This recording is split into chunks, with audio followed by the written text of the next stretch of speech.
आपण सुरुवातीला 3 वेळा ओंकार म्हणणार आहोत. ओंकार झाल्यानंतर ओंकाराची प्रार्थना होईल आणि मग प्रवचनाला सुरुवात होईल. ओंकार म्हणत असताना पाठीचा कणा ताठ असावा, डोळे 2 मिलीत असावे, चित्त एकाग्र असावं, दीर्घ श्वास घ्यायचा. ओंकार सर्वांनी बरोबर म्हणायचा.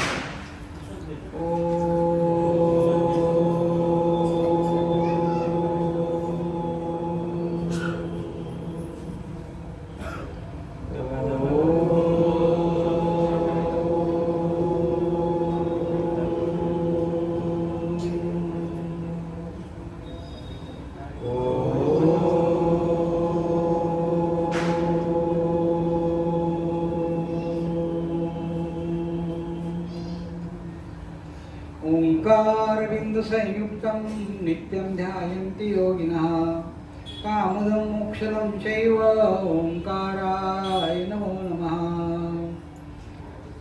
ब्रह्मानंदं परमसुखदं केवलं ज्ञानमूर्तिं द्वन्द्वातीतं गगनसदृशं तत्त्वमस्यादिलक्ष्यम् एकं नित्यं विमलमचलं सर्वधी साक्षीभूतं भावातीतं त्रिगुणरहितं सद्गुरुं तं नमामि. सर्व मंगल मांगल्ये शिवे सर्वार्थ साधिके शरण्ये त्र्यंबके गौरी नारायणी नमोस्तुते. वक्रतुंड महाकाय सूर्यकोटि समप्रभ निर्विघ्नं कुरु मे देव सर्वकार्येषु सर्वदा. गुरुर्ब्रह्मा गुरुर्विष्णू गुरुर्देवो महेश्वरा गुरु साक्षात् परब्रह्म तस्मै श्री गुरवे नमः. एथ वडील जे जे करीती त्या नामधर्म ठेविती एर अनुष्ठिती सामान्य सकळ. आज नेहमी आपण दर महिन्याच्या शेवटच्या तारखेला शिवशक्ती ज्येष्ठ नागरिक संघाच्या माध्यमातून ज्येष्ठांचे वाढदिवस साजरे करत असतो आणि त्यानिमित्तानं हा नित्य आणि नैमित्तिक अशा प्रकारचा कार्यक्रम या ठिकाणी संपन्न होतो आहे. आलेल्या सर्व सभासदांचं मी मनपूर्वक स्वागत करतो आणि मूळ विषयाला सुरुवात करणार आहे. स्वर्गीय उत्तम आप्पा कुटे यांनी स्थापन केलेला हा शिवशक्ती ज्येष्ठ नागरिक संघ आणि त्यांच्या पश्चात श्रीमती शोभाताई आमच्या संघाच्या अध्यक्ष, त्याचप्रमाणे कार्याध्यक्ष आणि संपूर्ण सर्व सभासद या सर्वांचं मी मनपूर्वक पुनश्च एकदा स्वागत करतो. चिंतनासाठी जी ओवी घेतलेली आहे, एथ वडील जे जे करीती त्या नाव धर्म ठेविती एर अनुष्ठिती सामान्य सकळ. ओवीचा अर्थ फार साधा सरळ आणि सोपा अशा प्रकारचा आहे. माऊली असं म्हणतात की मोठी माणसं जे करतात त्याचं अनुकरण पुढची पिढी करते आणि त्यालाच आपण धर्म असं म्हणतो. धर्माच्या अनेक प्रकारच्या व्याख्या केलेल्या आहेत. आज जी ओवी घेतलेली आहे ती 3ऱ्या अध्यायामधील मूळ क्रमांक 21वा श्लोक आणि ज्ञानेश्वरीतली ओवी 159व्या क्रमांकाची ओवी चिंतनासाठी आपल्यासमोर घेतली. आत्ताच मी सांगितलं ओवीचा अर्थ फार साधा सोपा आणि सरळ अशा प्रकारचा आहे. धर्माची व्याख्या या ठिकाणी सांगितली. एथ वडील जे जे करीती त्या नामधर्म ठेविती एर अनुष्ठिती सामान्य सकळ. आपल्या भारतीय संस्कृतीमध्ये धर्माच्या अनेक प्रकारच्या व्याख्या केल्या. त्यातली एक महत्त्वाची व्याख्या, धर्म म्हणजे काय? धारयति इति धर्मः. ज्याच्यामुळे समाजाची धारणा होते त्याला आपण धर्म असं म्हणतो. समाजाची धारणा सत्य, सदाचार, शांती, प्रेम आणि अहिंसा या 5 गोष्टींच्यामुळे समाजाची धारणा होते. याच्यातलं एक जरी मूल्य संपलं तरी अधर्म होतो.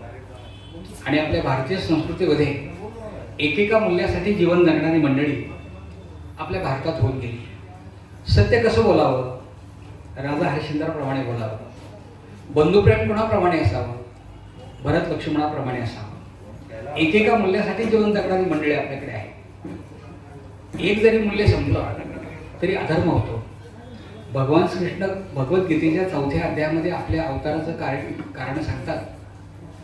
यदा यदा हि धर्मस्य ग्लानिर्भवति भारत अभ्युत्थानं धर्मस्य तदात्मानं सृजाम्यहं परित्राणाय साधूनां विनाशाय च दुष्कृतां धर्म संस्थापनार्थाय संभवामी युगे युगे.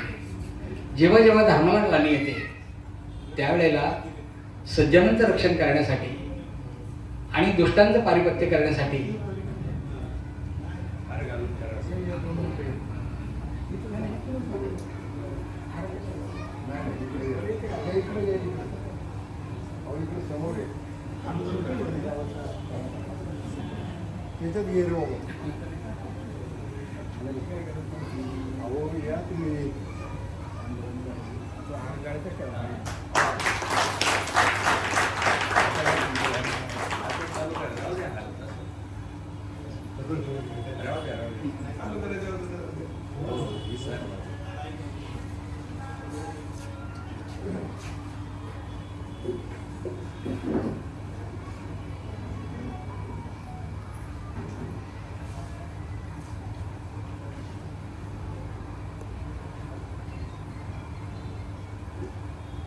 एकेका मूल्यासाठी जीवन जगणारी मंडळी आपल्या भारतात होऊन गेली. मी आत्ताच आपल्याला सांगितलं, सत्य कसं बोलावं, राजा हरिश्चंद्राप्रमाणे बोलावं. रात्रीची वेळ आहे, राजा झोपलाय, स्वप्न पडलं. स्वप्नामध्ये विश्वामित्र आले, भगवी वस्त्र परिधान केलेले, गळ्यामध्ये रुद्राक्षांच्या माळा आहेत, हातामध्ये कमंडलू आहे, कपाळाला भस्म आहे. विश्वामित्राने राजाकडनं दान मागितलं, वचन घेतलं आणि संपूर्ण राज्य विश्वामित्राला देऊन टाकलं. राजा हरिश्चंद्राने स्वप्नात वचन दिलं, संपूर्ण राज्याचं दान दिलं. पुन्हा राजाला झोप लागली, सकाळ झाली. राजा जेव्हा उठला, खरंच समोरून विश्वामित्र येताना समोरून दिसले आणि विश्वामित्र म्हणतायत, राजा विसरलास का? रात्री संपूर्ण राज्याचं दान मला दिलंय, वचन दिलंय तुम्हाला, आणि अजूनही तुझ्या अंगावर मला राजवस्त्र दिसत आहे, विसरलास का तू? तेव्हा राजा हरिश्चंद्र म्हणतोय, भूदेवा, मी आपलीच वाट पाहतोय. या संपूर्ण राज्यावर तिलांजली देण्यासाठी या ठिकाणी मी उभा आहे. आणि संपूर्ण राज्य विश्वामित्राला देऊन टाकलं. स्वप्नात दिलेलं वचन जागेपणी पाळण्याची क्षमता त्यावेळेला होती. आज जर आम्ही एखाद्याला जागेपणी वचन दिलं तर स्वप्नात सुद्धा पाळण्याची आमची हिंमत होत नाही. इथे धर्माला ग्लानी आहे, इथे धर्माला ग्लानी आहे. या ठिकाणी माऊलींनी एक वडील जे जे करते त्या नाम धर्म ठेवीती. मोठी माणसं जे करतात त्याचं अनुकरण पुढची पिढी करते, त्यालाच आपण धर्म असं म्हणतो. एका गोष्टीचा आवर्जून उल्लेख केला पाहिजे. 4-5 वर्षापूर्वी आपल्या शिवशक्ती ज्येष्ठ नागरिक संघाची स्थापना झाली. कैलासवासी आदरणीय उत्तम बाप्पा कुठे हे संजय गांधी निराधार योजनेचे सदस्य होते आणि त्यांच्या माध्यमातून बरीचशी कार्य या ठिकाणी झाली.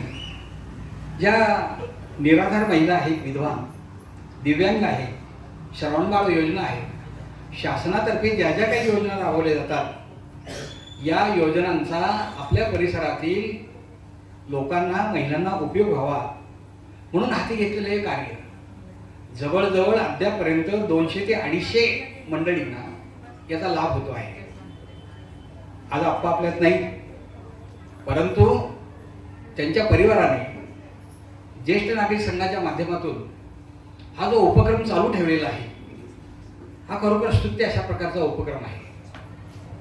आदरणीय आप्पांनी जे काही संस्कार या परिवारावर दिले आणि ते कार्य पुढे घेऊन जाणारे आमचे भुजबळ दादा आणि भोड काका आजही ते कार्य करतात ज्येष्ठ नागरिक संघाच्या माध्यमातून. खरोखर त्यांनाही धन्यवाद दिले पाहिजे. मी मुद्दाम आपण चिंतनासाठी जी ओवी घेतली, हे तर वडील जे जे करते, मोठी माणसं जे करतात त्याचं अनुकरण पुढची पिढी करते आणि त्यालाच आपण धर्म असं म्हणतो. पितृधर्म पाळणं हा संपूर्ण परिवाराने घेतलेला हा वसा आहे. मग आमचे मंगेश भाऊ असतील, रुपेश भाऊ असतील, प्रमोद दादा असेल, गणेश भाऊ असेल, ही सगळी मंडळी आणि संपूर्ण परिवार आज आप्पांचं कार्य पुढे नेत आहेत. आपली भारतीय संस्कृती खूप महान आहे. मी नेहमी सांगत असतो, दुर्लभे भारते जन्म हा, महाराष्ट्रे अतिदुर्लभ हा. भारतामध्ये जन्माला येणं ही अत्यंत भाग्याची गोष्ट आहे. महाराष्ट्रामध्ये जन्माला येणं ही त्याच्यापेक्षा भाग्याची गोष्ट आहे. पुणे जिल्ह्यामध्ये जन्माला येणं ही त्याच्यापेक्षा भाग्याची गोष्ट आहे. देहू आळंदी परिसरामध्ये जन्माला येणं ही त्याच्यापेक्षा भाग्याची गोष्ट आहे. आणि आकुर्डी दत्तवाडी परिसरामध्ये जन्माला येणं ही महत् भाग्याची गोष्ट आहे. आपण सगळे या परिसरात जन्माला आलेलो आहोत. आपली ही कर्मभूमी आहे. वारकरी संप्रदायाचा फार मोठा वसा आणि वारसा आहे. संत कृपा झाली, इमारत फळा आली, ज्ञानदेवे रचिला पाया, उभारिले देवालया, नामातयाचा किंकर, तेणे केला से विस्तार, जनार्दनी एकनाथ स्तंभ दिला भागवत, भजन करा सावकाश, तुका झालासे कळस. 750 वर्षापूर्वी ज्ञानेश्वर माऊलींनी या महाराष्ट्रामध्ये एकतेचा, समतेचा, ममतेचा, प्रेमाचा विचार मांडला. तोच विचार नामदेव महाराजांनी पंजाबपर्यंत नेऊन पोहोचवला. 14व्या शतकामध्ये नाथबाबांनी भागवतासारखा प्रचंड तत्वज्ञानाचा ग्रंथ लिहिला आणि भरभक्कम अशा प्रकारचे खांब या मंदिराला उभे केले. 16व्या शतकामध्ये मंदिर पूर्ण झालं आणि कळस होण्याचं भाग्य संतसेठ जगद्गुरू प्रातस्मरणीय तुकाराम महाराजांना मिळालं. आमच्या दृष्टीने आणखीन एक भाग्याची गोष्ट आहे. जेव्हा हे सर्व वारकरी आळंदीहून प्रस्थान करतात, देहूवरून प्रस्थान करतात, तेव्हा तुकाराम महाराजांच्या पालखीचा पहिला मुक्काम आमच्या आकुर्डी गावामध्ये असतो. ही आमच्या दृष्टीने अत्यंत भाग्याची गोष्ट आहे. आपण खूप भाग्यवान आहोत. आपण माणसांची जयंती साजरी करतो, पण ग्रंथांची जयंती साजरी करणं हा एक आपल्या संस्कृतीचा भाग आहे. ज्ञानेश्वरी ग्रंथ लिहून 726 वर्ष पूर्ण झाली. नुकताच गेल्या वर्षी 16 सप्टेंबरला एक मोठा कार्यक्रम संपूर्ण महाराष्ट्रात नव्हे भारतात झाला. ज्ञानेश्वरीची 726वी जयंती साजरी केली. एखाद्या ग्रंथाची जयंती साजरी करणं म्हणजे त्यातल्या अक्षराची जयंती साजरी करणं नाही. एखाद्या ग्रंथाची जयंती साजरी करणं म्हणजे त्यातल्या विचाराची जयंती साजरी करणं आहे. एखादा ग्रंथ मी वाचला असेल, पण वाचल्यानंतर माझ्यामध्ये किती परिवर्तन झालं हे महत्वाचं आहे. परिवर्तन अत्यंत महत्वाचं आहे आणि हे परिवर्तन कुठेतरी झालं पाहिजे. दिवसभर मी जी काही कामं करतो ती कामं केल्यानंतर माझ्याकडून जी काही चांगली कामं होतात त्या कामांचा स्वीकार करणं आणि जी काही वाईट कामं होतात त्याचा त्याग करणं, याला खऱ्या अर्थाने जयंती असं म्हणतात. नामदेव महाराज एका ठिकाणी म्हणतात, मेरा मनू गजू गजू, माझं मन मी रोज मोजायचं आहे, गजाने मोजायचं आहे. पूर्वी शिंप्याकडे गज असायचा, तसं माझं मन मी रोज मोजायचं आहे. गीता आणि त्याच्यातलं तत्वज्ञान हे जगाला मार्गदर्शन करेल अशा प्रकारचं तत्वज्ञान आहे. ती नित्य आणि नूतन आहे. वर्तमान, भूत आणि भविष्य काळामध्ये गीतेतलं तत्वज्ञान आजही आपल्याला उपयोगी पडतं. कृत, त्रेता, द्वापार आणि कली या 4 युगांमध्ये भगवद्गीता सांगितली गेली, म्हणजे गीतेतले विचार सांगितले गेले. द्वापार युगामध्ये भगवद्गीता भगवंतांनी अर्जुनाला सांगितली, पण त्रेतायुगामध्ये सुद्धा किंवा कृतयुगामध्ये सुद्धा ते विचार तितकेच महत्त्वाचे होते. आज आम्ही कलियुगामध्ये आहोत. कलियुगामध्ये सुद्धा तेच विचार इतकेच महत्त्वाचे आहेत.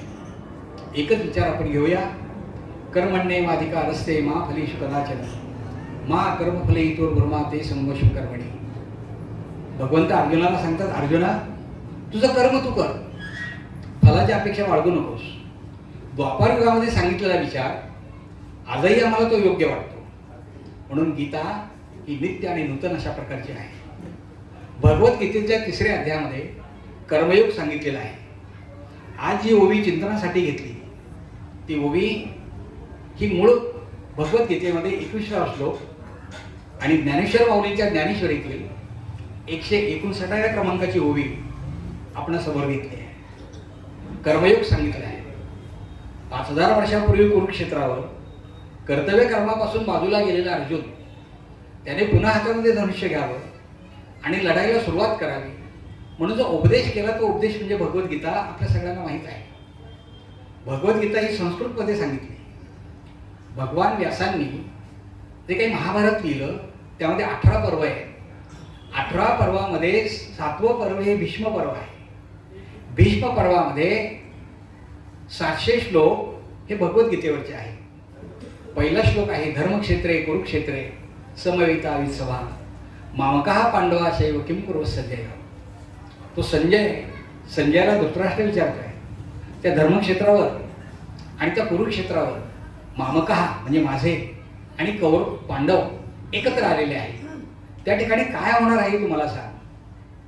श्लोकाचा अर्थ फार वेगळ्या प्रकारचा आहे. आणखी क्षेत्र या शब्दाचा अर्थ आहे शरीर. धर्मक्षेत्रे कुरुक्षेत्रे आणि जे क्षेत्र म्हणजे शरीर, हे शरीर आपल्याला मिळालेलं आहे, हे धर्माने वागण्यासाठी मिळालेलं आहे. दुसरा शब्द आहे कुरुक्षेत्रे. कुरु या शब्दामध्ये क्रू नावाचा धातू आहे म्हणजे कर्म करणे. शरीर जे मिळालेलं आहे हे आपल्याला कर्म करण्यासाठी मिळालेलं आहे. या धर्मक्षेत्रामध्ये आणि या कर्मक्षेत्रामध्ये चांगले विचार आहेत आणि वाईटही विचार आहे.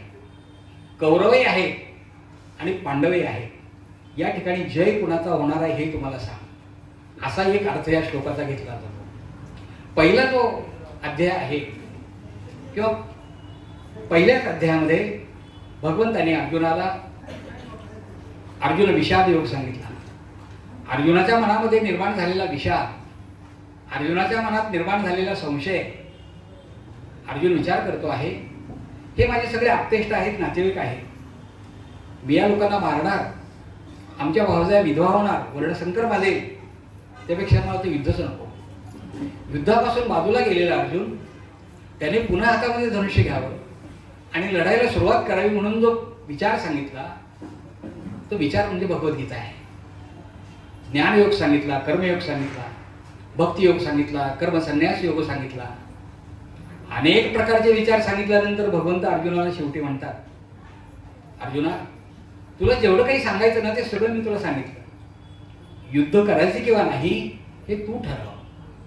आणि मग शेवटचा श्लोक आलाय भगवद्गीतेमध्ये. अर्जुन असं म्हणतो आहे, नष्टो मोह स्मृतिर्लब्धा.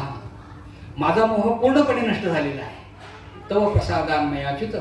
हे अच्युता, तुझ्या प्रसादामुळं माझा मोह पूर्णपणे नष्ट झालेला आहे. आता करिष्ये वचनं तव. तू जसं सांगशील तसं मी करायला तयार आहे. अर्जुनाने हातात धनुष्य घेतला आणि लढायला सुरुवात केली. मंडळी, गीता आपल्याला आज महत्वाची का आहे तर जो अर्जुनाचा प्रश्न आहे 5000 वर्षापूर्वीचा, तोच प्रश्न 750 वर्षापूर्वी ज्ञानेश्वर माऊलींनी समाज मनाचा पाहिला होता.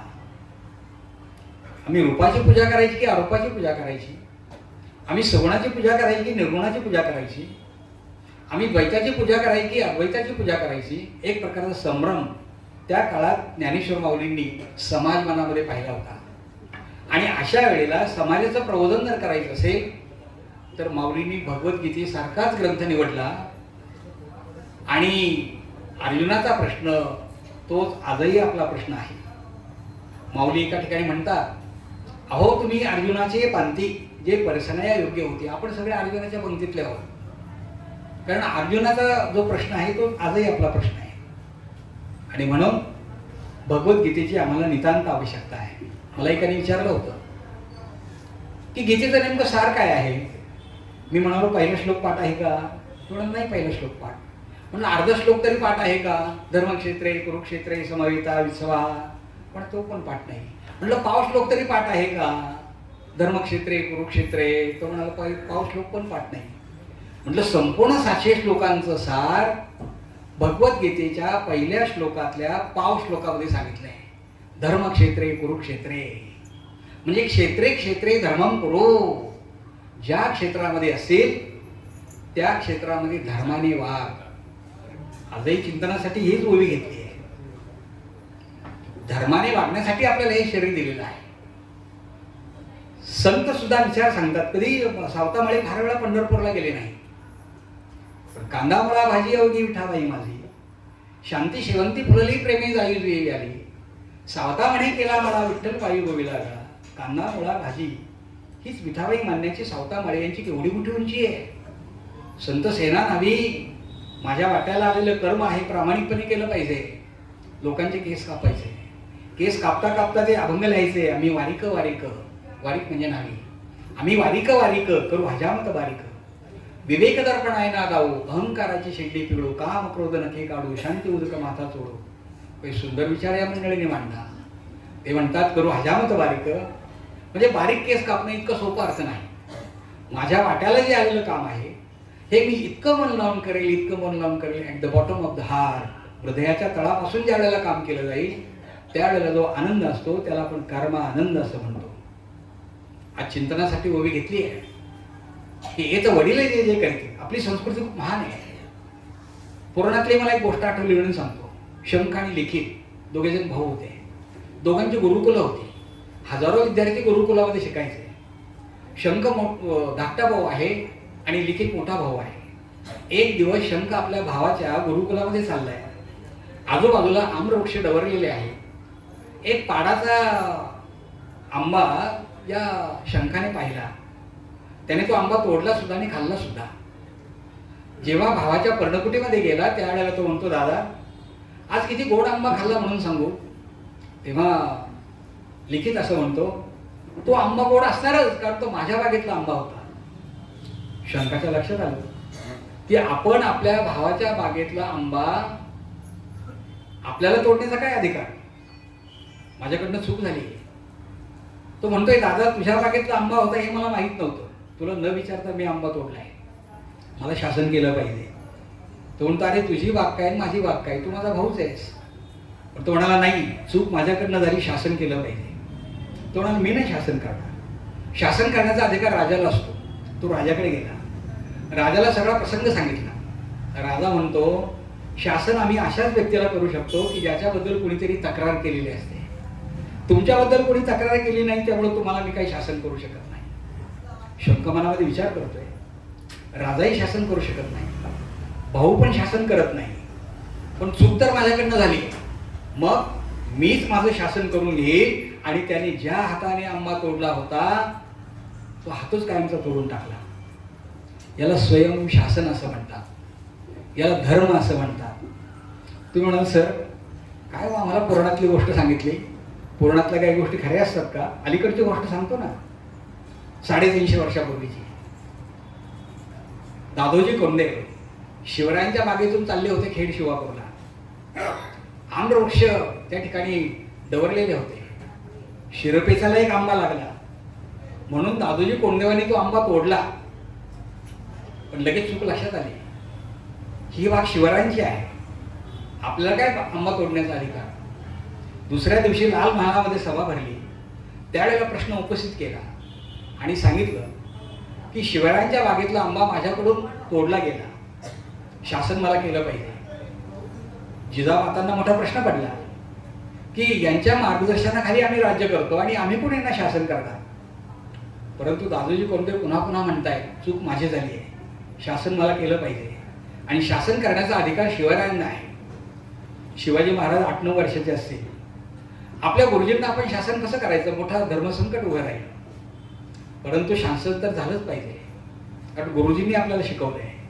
आणि म्हणून शिवाजी महाराजांनी दादोजी कोंडदेवांना एक सौम्य शासन केलं की ज्या हाताने आंबा तोडलेला आहे त्या हाताच्या अंगरख्याची वाही तोडून टाकायची. आणि सर्वांच्या समक्ष दादोजी कोंडदेवांनी ज्या हाताने आंबा तोडला होता त्या हाताच्या अंगरख्याची बाही सर्वांच्या समक्ष तोडून टाकली. आणि उर्वरित आयुष्यामध्ये एकच बाही असलेला अंगरखा त्यांनी आयुष्यभर परिधान केला. याला धर्म म्हणतात, याला स्वयंशासन म्हणतात. तुम्ही म्हणाल, सर ही पण 300-350 वर्षापूर्वीची गोष्ट सांगितली. अगदी अलीकडची घटना सांगतो. 70-80 वर्षापूर्वीची गोष्ट आहे. लाल बहादूर शास्त्रींचं नाव आपल्या सगळ्यांना माहीत आहे. शास्त्रीजी आपल्या देशाचे पंतप्रधान होते. पण त्याच्या अगोदर काँग्रेस कार्यकारिणीमध्ये ते एक लेखनिक म्हणून काम करत होते. 60 रुपये पगार मिळायचा महिन्याला. मिळालेला पगार ते आपल्या पत्नीजवळ द्यायचे. कसा बसा प्रपंच चालायचा. एक दिवस शास्त्रींचे मित्र आले. ते म्हणतात, शास्त्रीजी मला 60 रुपयाची आवश्यकता आहे, काही करा, मला पैसे द्या. शास्त्रीजी म्हणाले, अरे मला पगार तर तेवढा मिळतो, कुठून मी एवढे पैसे देणार? पण तो ग्रस्त खूप गयावया करत होता. डॉक्टरांना पैसे दिल्यापेक्षा डॉक्टर पुढचे विलाज करायला तयार नाही, काही करा, पण मला 60 रुपये द्या.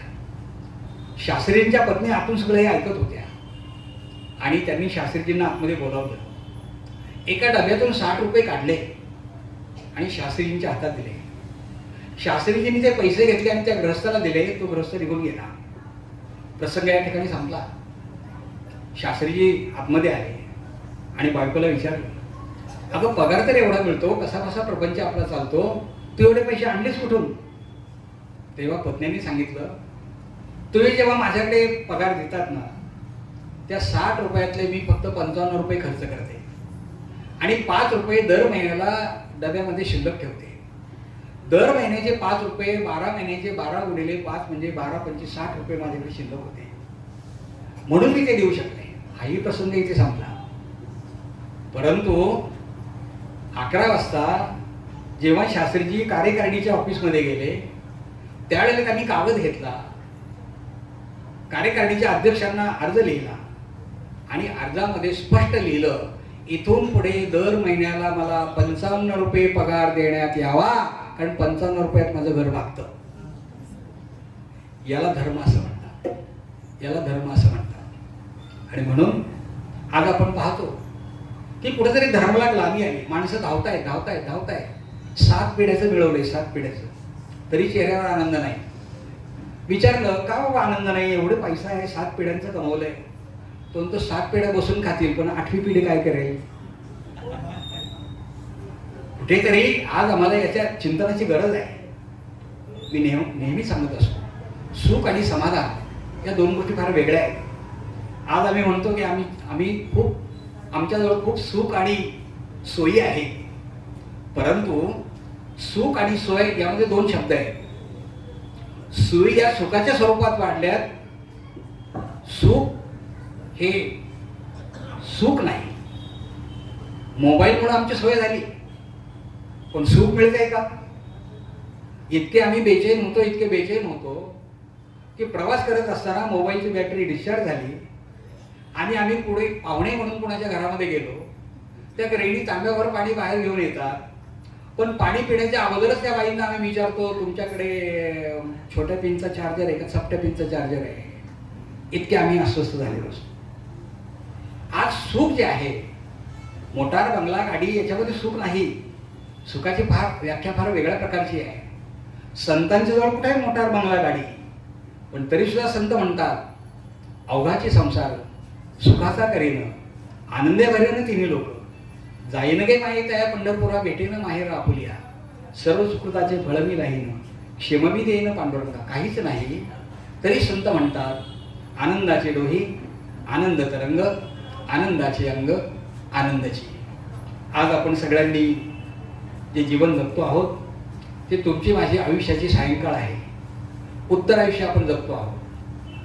ज्येष्ठांनी सुद्धा आपल्या प्रपंचामध्ये राहत असताना मी मुद्दाम ही ओवी का घेतली आहे, तर येत वडील जे जे करते. आज आम्हाला संस्काराची फार गरज आहे. आज आप्पांची ही 4ही मुलं जर आपण पाहिली ना, त्यांच्या सुनबाई पण समोर बसलेली आप्पांच्या, नाही का? ही सगळी मंडळी जेव्हा आपण पाहतो ना, त्यावेळेला जे काही त्यांनी केलेले संस्कार आहे, हे संस्कार खूप महत्वाचे आहेत. या संस्कारामुळे हे सगळं काही घडलं जात आहे. आमचे आदरणीय कार्यसम्राट नगरसेवक प्रमोद दादा या ठिकाणी उपस्थित आहेत. आपण मार्ग दुसऱ्यांना घालून कसा द्यायचा, ज्ञानेश्वरीमध्ये फार ओवी आहे. दादांच्या बाबतीत तर मी नेहमी हा विचार मांडत असतो, मार्गाधारे वर्तावे, विश्व हे मोहरे लावावे, अलौकिक नोहावे लोकांप्रती. जे थोडा मोठ्यांनी आखून दिलेला मार्ग आहे, त्या मार्गानेच आपण गेलं पाहिजे आणि त्याला धर्म असं म्हणतात. वडिलांनी घालून दिलेला धर्म, वडिलांनी घालून दिलेला विचार, त्या विचाराच्या वाटेने जाणारी ही सगळी मंडळी आहे. आणि म्हणून आज आम्ही ज्येष्ठ मंडळी दर महिन्याला वाढदिवस साजरे करतो. इतकं आनंदमय वातावरण असतं. आप्पा असल्यापासून ही प्रथा होती, ते ज्येष्ठांचे वाढदिवस साजरे करायचे आणि त्यावेळेला माझंच प्रवचन त्यावेळेला एक 15-20 मिनिटं, अर्धा तास तरी असायचं. आज आप्पा नाहीत, पण त्यांनी घालून दिलेला मार्ग मात्र आणि त्या मार्गाने आपण चालणं हे आपलं कर्तव्य आहे. आणि म्हणून आमच्या पुढच्या पिढीने पण हेच चालू ठेवलं आहे. मला वाटतं संपूर्ण पिंपरी चिंचवडमध्ये 142 बरोबर ना बा 142 संघ आहेत. आवा महासंघाचे कार्यकारिणीचे मोठे अधिकारी आहेत. पण या संपूर्ण 142 संघांमधून एक वेगळ्या प्रकारचं कार्य करणारा संघ जो आहे आणि आध्यात्मिक विचारांना चालणारा जो संघ आहे तो केवळ आपला शिवशक्ती ज्येष्ठ नागरिक संघ आहे, लक्षात ठेवा. आणि म्हणून मी आज ओवी ही घेतली की आप्पांनी घालून दिली. हे ज्येष्ठ हे ज्येष्ठांसाठीच कार्य करतात. ज्या काही विधवा महिला आहेत, दिव्यांग मंडळी आहेत, नंतर आपण हे काही गरज ज्यांना आहे अशा लोकांना मदत करण्याचं काम या संघाच्या माध्यमातून केलं जातं. हा एक पुण्याचा भाग आहे. संस्कार फार महत्त्वाचे आहेत. इथं वडील जे जे करीती त्या नामधर्म ठेवते एर अनुष्ठिती सामान्य सकळ.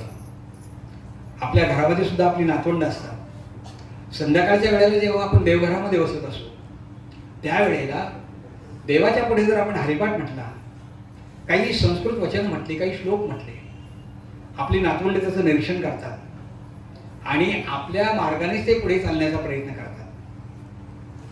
वडील जर संध्याकाळी घरी येताना लेझिम खेळत येत असतील तर नातू काय हरिपाठ म्हणणार आहे का?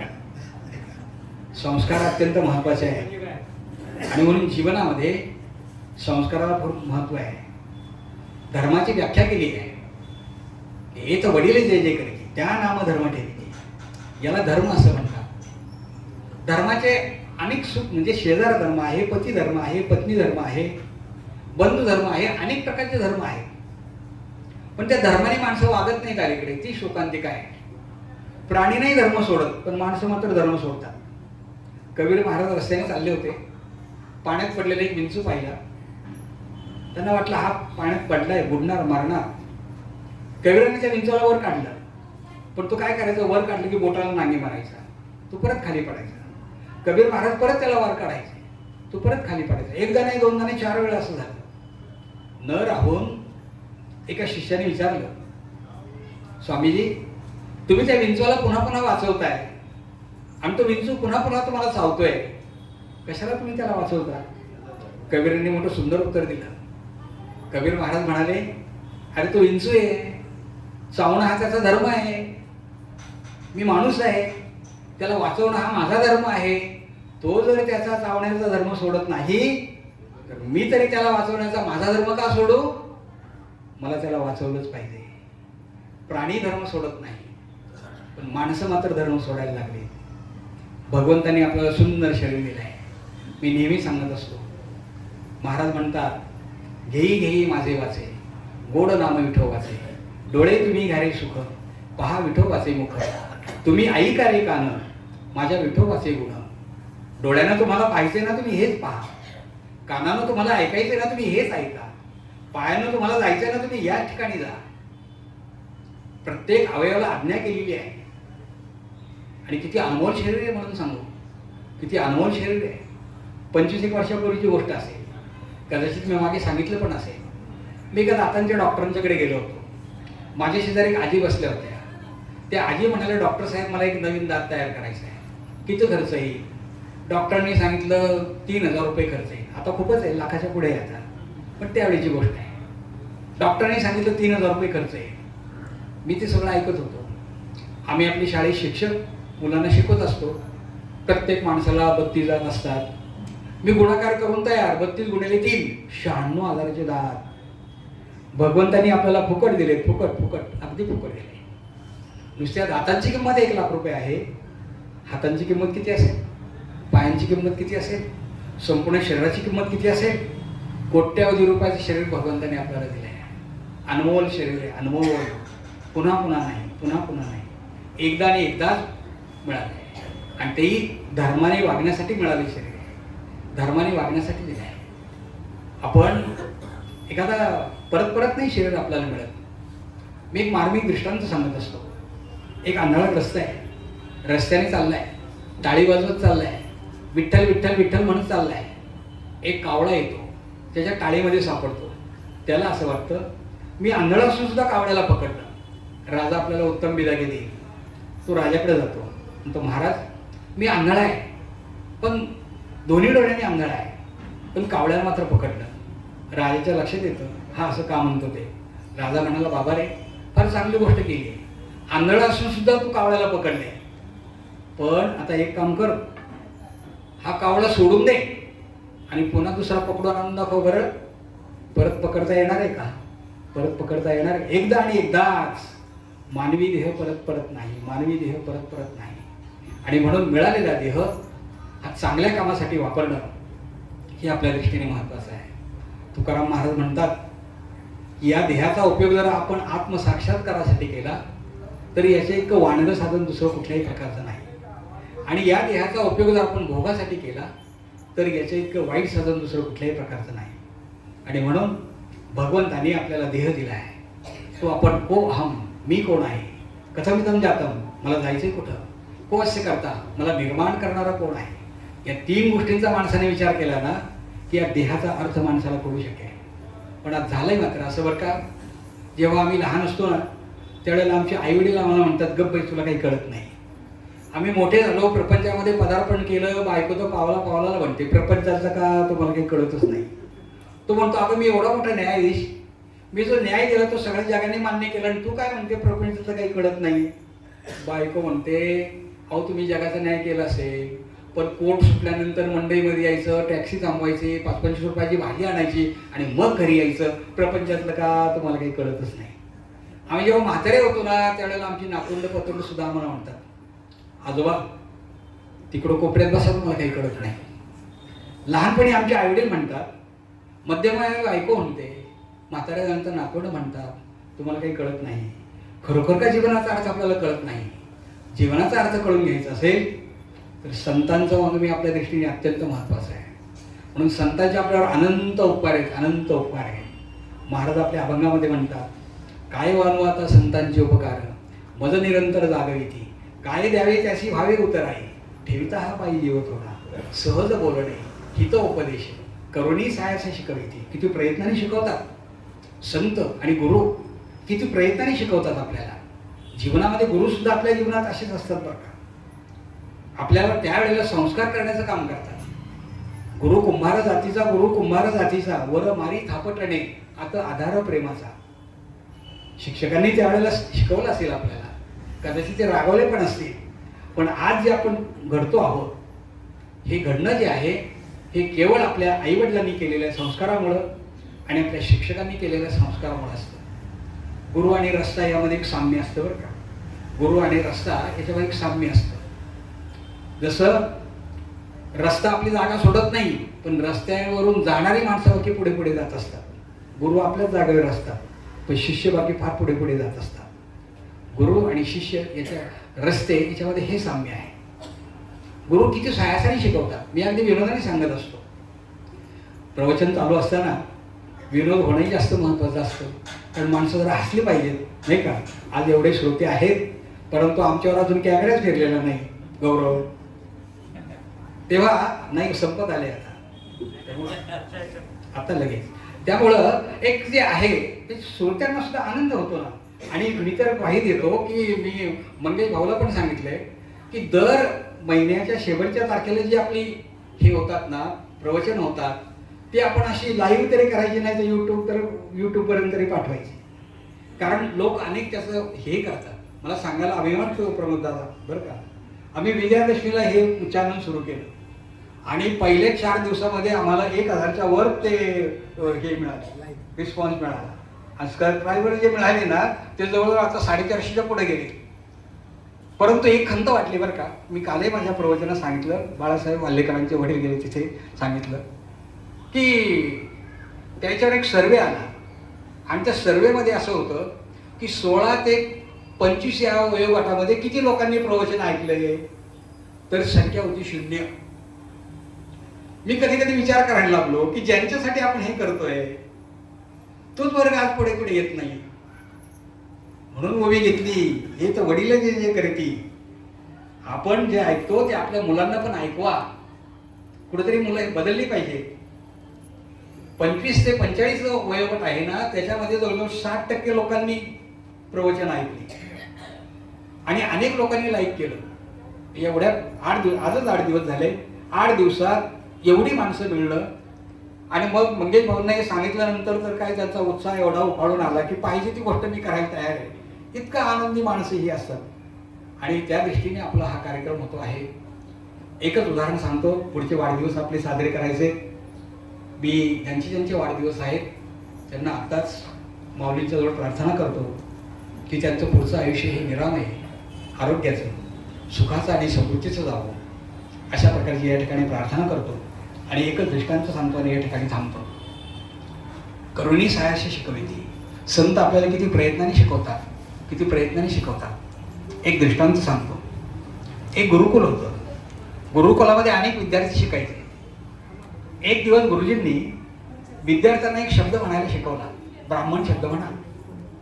सगळे मुलं ब्राह्मण म्हणायचे, पण एक मुलगा होता ना, तो म्हणायचा बामण. गुरुजी म्हणायचे ब्राह्मण म्हण, तरी तो म्हणायचा बामण. गुरुजींना वाटलं किती वेळा सांगावं आणि शिकवावं, काय करावं समजत नाही.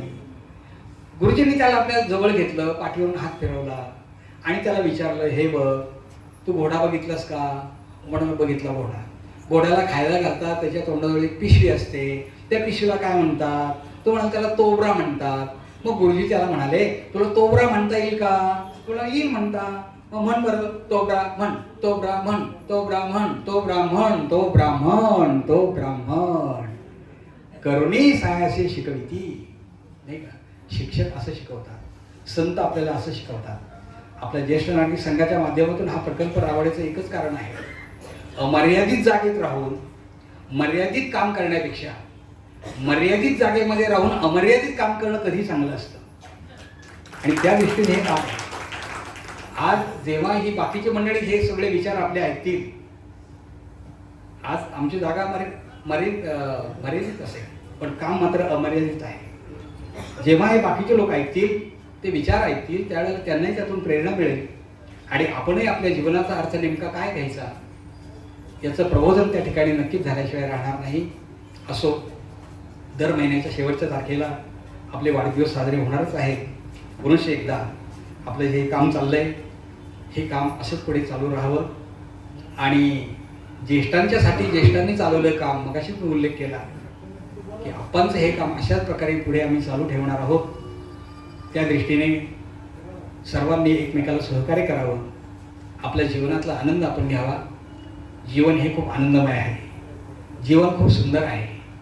हे सुंदर जीवन आपल्याला जगणं सुद्धा सुंदर करता आलं पाहिजे. आपण सगळेजण आपलं जीवन आणि जगणं सुंदर करूया, एकमेकाच्या सानिध्यात राहून सत्संग करूया, एकमेकाशी छान बोलूया आणि जीवनाचा प्रत्येक क्षण आपण आनंदात घालूया. सर्व भूदेवांना, अमृतपुत्रांना मनापासून या ठिकाणी रामकृष्ण हरी, रामकृष्ण हरी, रामकृष्ण हरी. धन्यवाद.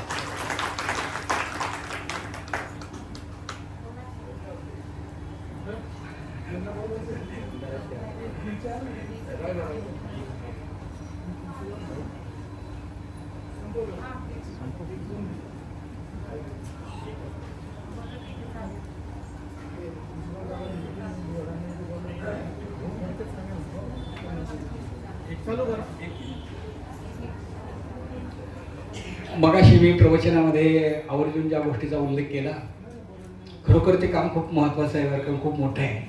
आणि म्हणून संघाच्या वतीने त्यांची कृतज्ञता व्यक्त करणं आणि त्यांच्या कार्याला अधिक प्रेरणा देणं हे आपल्या दृष्टीने महत्त्वाचं आहे. कारण याही वयामध्ये भुजबळ दादा या उपक्रमासाठी जे काही काम करतात, मगाशी त्यांनी व्यथा मला सांगितली. आजींना जवळजवळ 4 जूनपासून पेन्शनच मिळालेलं नाही.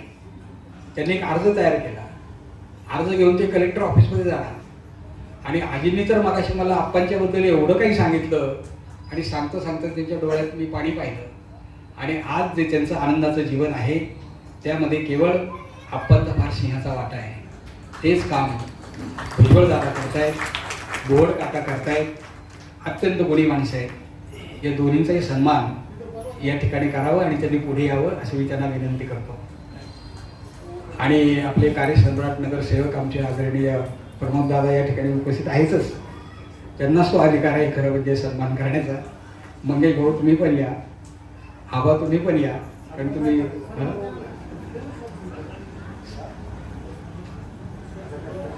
काही नाही, दोघांनी नमस्कार करा. छान.